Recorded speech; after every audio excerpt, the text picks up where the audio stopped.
정말 간만에 XRP 영상을 제작을 해보고 있습니다. 그만큼 그동안에 소식이 많이 없었죠. 그나마 오늘 소송 관련된 소식이 나와가지고 잠깐 여러분들께 전해드리려고 영상을 짧게 한번 만들어 보고 있습니다. 자, SEC가 다시 한번 리플사와의 소송전에서 익스퍼트 디스커버리 제출 기한을 재연장해달라고 요청을 했습니다. 기존 날짜가 11월 12일, 한 달 정도 남은 그런 시점이었었는데 이것을 내년 1월 14일까지 미뤄달라고 요청을 하는 것이죠. SEC 입장에서는 소송을 질질 끌면 끌수록 본인들에게 유리하다는 것을 알고 있는 것처럼 계속해서 최대한 모든 것을 미루려고 작정을 한 듯한 모습이 보여지고 있습니다. SEC 측에서는 엑스퍼트 디스커버리 기한을 연장시켜가지고 원고와 피고 모두 반박 보고서를 작성할 수 있는 충분한 시간을 확보할 수 있다. SEC뿐만 아니라 리플사에게도 좋은 일이 될 것이다 라면서 주장을 했는데 당연히 리플사 측에서는 반대를 하고 있습니다.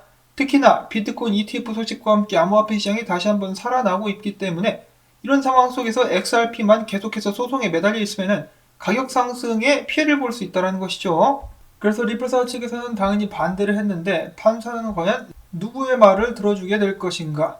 자, 근데 SEC 같은 경우는 XRP 개인 투자자들의 입장은 전혀 고려하지 않고 있는 이기적인 모습을 계속해서 보여주고 있습니다. 다음으로 이어서 XRP 커뮤니티 멤버들 중에서 또 지식인 중에 한 명으로 알려져 있는 레오나이더스가 최근에 이런 트윗을 올렸는데요. 제드 맥케일럽이 전문가들을 증인으로 내세우게 되는 이 익스퍼트 디스커버리의 증인으로서 참여를 하게 되면 어떤 일이 발생하게 될까?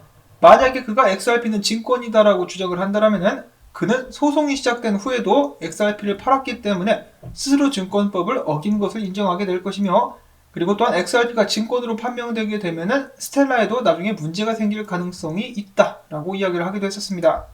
자, 그런데 갑자기 왜 제드 맥켈럽이 이 익스퍼트 디스커버리 과정에서 이름이 거론되는지 혹시라도 놓친 정보가 있나 싶어가지고 검색을 해봤는데 관련된 자료는 찾을 수가 없었지만은 이 사람들이 제드 맥켈럽이 이 소송전에서 증인으로 나설 것이다 라고 예측을 하고 있는 것 같았습니다. 특히 SEC 측에서 만약에 제드 맥켈럽을 증인으로 내세운다면 리플사 초기 시절에 이메일이라든지 내부 정보에 대해서 알 수 있게 되는 그런 계기가 되지 않겠느냐, 이런저런 의견들이 오고 가는 그런 모습들이 보여졌었는데요. 일단은 계속 기다려보는 수밖에 없겠죠. 일단 이 디스커버리 연장 기간이 승인이 되는가, 그것을 먼저 지켜봐야 될 것 같습니다.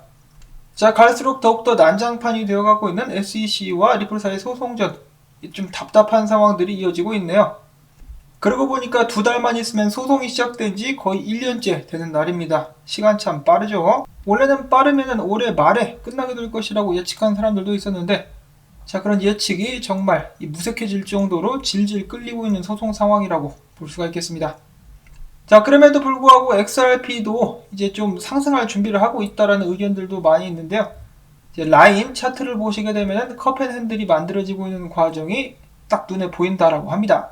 올해 한창 소송 중에서도 기술적으로 상승을 거뒀었던 XRP이기 때문에 그래도 소송이 걸려 있음에도 불구하고 다른 알트코인들 상승할 때 같이 좀 올라갈 수 있게 되기를 바래 봅니다.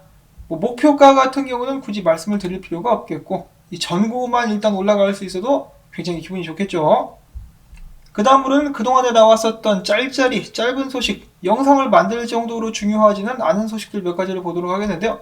영국에서 최근에 이토로가 영국 투자자들을 대상으로 어떤 암호화폐를 제일 좋아하느냐 인기 테스트를 했다라고 합니다. 그러자 XRP가 거기서 1등을 했고 2등이 에이다였었다라고 하네요. 자, 이를 어느 정도 신뢰할 수 있을지는 모르겠는데 자, 아무튼 그렇다라고 합니다. 그나마 다행인 것은 영국에서는 XRP가 증권이 아니라는 것이 확실하다라는 것 정도를 이제 말씀을 드릴 수가 있겠고 자, 그 다음에 리플사 등 여러 기업들이 연합해가지고 CBDC 홍보 목적으로 디지털 파운드 재단을 출범을 했으며 리플사 같은 경우는 미국의 태양 에너지 프로젝트 후원하는데 4,400만 달러를 쏟아부었다라고 합니다. 리플사가 대부분의 자금을 또 지원했다라고 하죠. 돈도 많네? 그러면 XRP 바이백 좀 해주지. 투자자들 속 탄다 이놈들아. 자, 이렇게 해가지고 짧은 소식들 여러분들께 전해드릴 수가 있었는데요. 이 좋은 소식을 전해드리지 못해가지고 송구스럽습니다. 그리고 가끔 곰탱이 안부를 물으시는 분들이 계시는데요.